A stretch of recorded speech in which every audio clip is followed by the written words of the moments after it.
Argentina জেতার পর একটা জিনিস খেয়াল করলাম, সেটা হইতেছে 400+ ক্যামেরা, তারপর 12 বছরের অভিজ্ঞতার রেফারি, 10 লাখ দর্শকের সামনে ফিফার সমস্ত নিয়ম কানুন, তারপর অত্যাধুনিক প্রযুক্তি বার ব্যবহার করার পরে ডিসিশন না হয়েছে।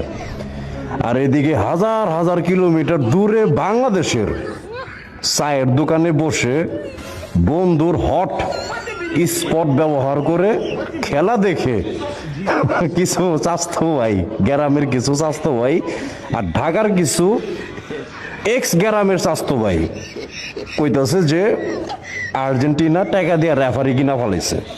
ফিফার সমস্যা, কমিটির সমস্যা, মাঠ বেহা ছিল, বলের ভিতরে ফিচার ছিল, মারছে একদিকে গেছে আরেক দিকে, মানে কি দিয়ে যে কি শোনা লাগতেছে রে ভাই, মানে কি বলবো এই জায়গায়।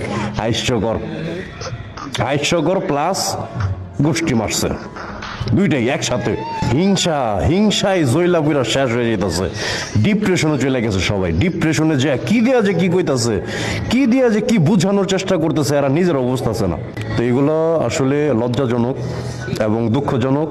আর যারা এই ভিডিওতে বাজে কমেন্টস করবি, যারা ব্যাড কমেন্টস করবা, হাসরের ময়দানে তোমার ডান পাশের এই যে কাদের যত আমল আছে চুষা খায় বানামো, একদম চুষে আমল নিয়ে তারপর জান্নাতে যাবো। আল্লাহর কাছে বিচার তুমি যে গালি দিছিল আমারে, তার আমলটা আমার দিয়ে দেন, পরে সব কালেক্ট করে যাবো জান্নাতে।